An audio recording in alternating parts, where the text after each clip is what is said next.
नमस्कार दोस्तों, short hand house YouTube channel पर आपका स्वागत है। यह डिक्टेशन जीडी बिष्ट सर की विशिष्ट डिक्टेशन पुस्तक से 100 शब्द प्रति मिनट की गति से रहेगी। डिक्टेशन स्टार्ट होगी 5 सेकंड बाद।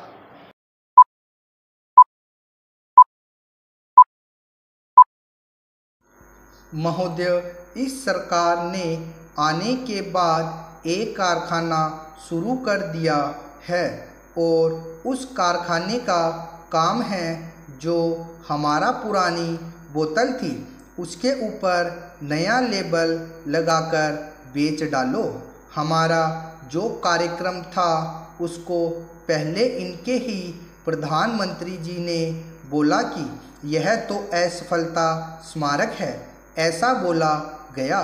लेकिन इस साल जब बजट प्रस्तुत किया गया तो जेटली जी ने बोला कि हमने सबसे ज़्यादा पैसा यूपीए का जो असफलता स्मारक है उसी को दिया, यानी मनरेगा को दिया है। उसी में वे जान फूंक रहे हैं। निर्मल भारत जो यूपीए ने शुरू किया था उसको स्वच्छ भारत नाम दिया गया। चाहे मंगलयान हो या जम्मू कटरा रेल हो, ये सभी हमारे प्रोजेक्ट्स थे। इनको लेबलिंग करके रीपैक करके देश के सामने रखा गया कि हमने ये किया है। लेकिन मैं उनको बताना चाहती हूँ कि सिर्फ हमारी योजनाओं के नाम बदलने से आपका काम होने वाला नहीं है। आखिर में मैं एक बार फिर सिर्फ महिलाओं की बात कहना चाहूँगी, जिन महिलाओं की आबादी 50% है और जो इस देश की आधी आबादी है।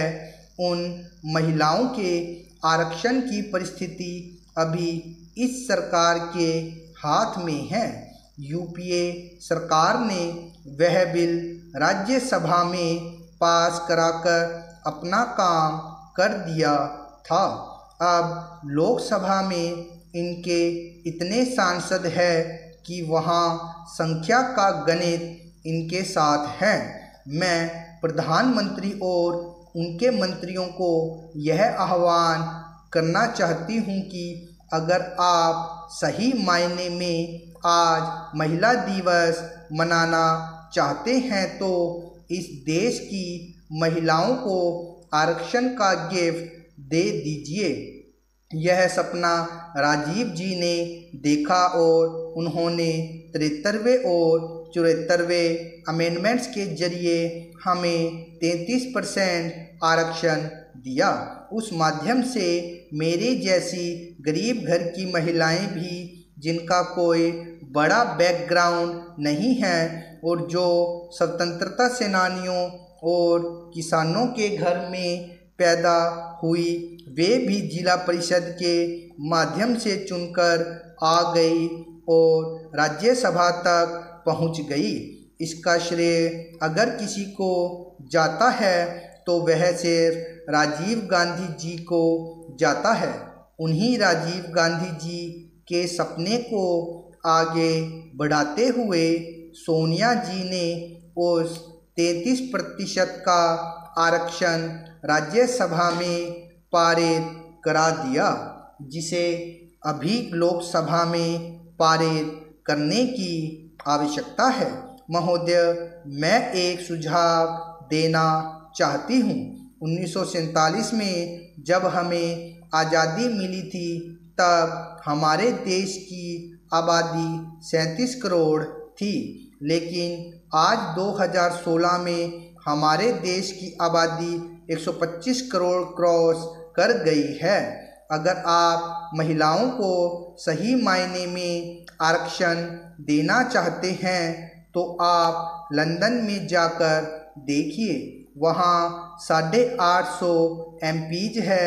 वह इतना छोटा कंट्री है और वहाँ 850 MPs है, लेकिन हमारा इतना बड़ा देश है कि लोकसभा के हमारे एक सांसद को 17-18 लाख मतदाताओं को देखना पड़ता है।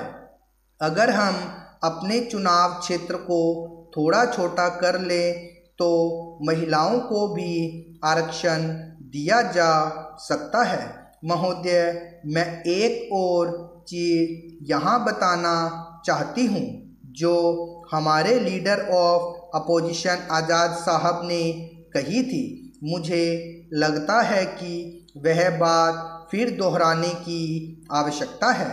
मध्य प्रदेश हो या राजस्थान, वहाँ पर पंचायतों के चुनाव लड़ने के लिए यह पाबंदी लगा दी गई है कि फला जब 8वीं या 10वीं पास हो तभी वह चुनाव लड़ सकता है। मुझे लगता है कि यह सरासर अन्याय है। अगर इस तरह का कानून बनाया गया तो हमारी जो महिलाएं हैं, जो एससीज और एसटीज है, जो दलित है, उनके सामने अड़चन आ सकती है। इसलिए ऐसे कानून को ख़त्म करने की आवश्यकता है। सर, आज हमारी महिलाएं अपने आप को असुरक्षित महसूस करती है। उनके ऊपर अत्याचार बढ़ रहे हैं, किसान आत्महत्या कर रहे हैं और ऐसी स्थिति में महिलाओं में उनका आत्मसम्मान जगाने की आवश्यकता है। महोदय, आपने इतना समय दिया कि अब मैं 1 ही मिनट में अपने मन की बात कहकर अपनी बात पूरी करूंगी। मन की बात अकेले इनकी नहीं है, बल्कि आज के दिन महिलाओं के मन की बात भी होनी चाहिए। महोदय, मैं एक ही बात कहना चाहूँगी कि महिलाएं जो आरक्षण मांग रही है, जो संरक्षण मांग रही है, वे इस देश में 50% की तादाद में हैं। इस देश की तमाम महिलाएं हर रोज़ अपनी लड़ाई खुद लड़ती है। इतना ही नहीं, हम आज भी झांसी की रानी का नाम लेते हैं, लेकिन जब आप बाहर जाकर देखेंगे तो पाएंगे कि जिस प्रकार पहले झांसी की रानी घोड़े पर चलती थी, उसी प्रकार हमारी आज की झांसी की रानियां स्कूटर पर चलती है, अपने बच्चे को पीछे बिठाती है, अपने हाथ में लैपटॉप लिए दिन भर काम करते हुए वे सुबह शाम घर का भी काम करती है और बच्चों को भी पालती है। महोदय, मैं आपकी अनुमति से अपने विचार सदन के सामने रखना चाहता हूँ। बार बार यह कहा जाता है कि काले धन के विषय को लेकर क्या कदम उठाए जा रहे हैं।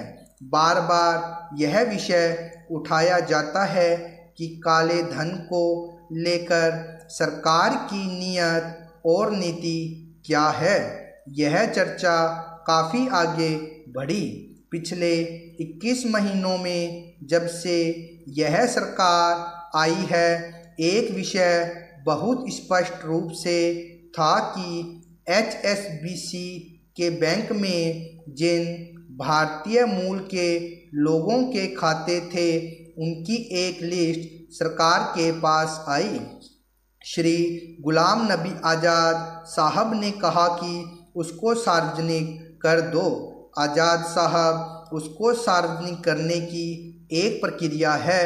जब अदालत में चार्जशीट फाइल होती है, इसमें बहुत अधिक मात्रा में ऐसे लोग हैं जिनकी असेसमेंट प्रोसीडिंग्स पूरी हो चुकी है, कंप्लीट हो चुकी है, जिनके खिलाफ क्रिमिनल केस भी कोर्ट में डाल चुके हैं।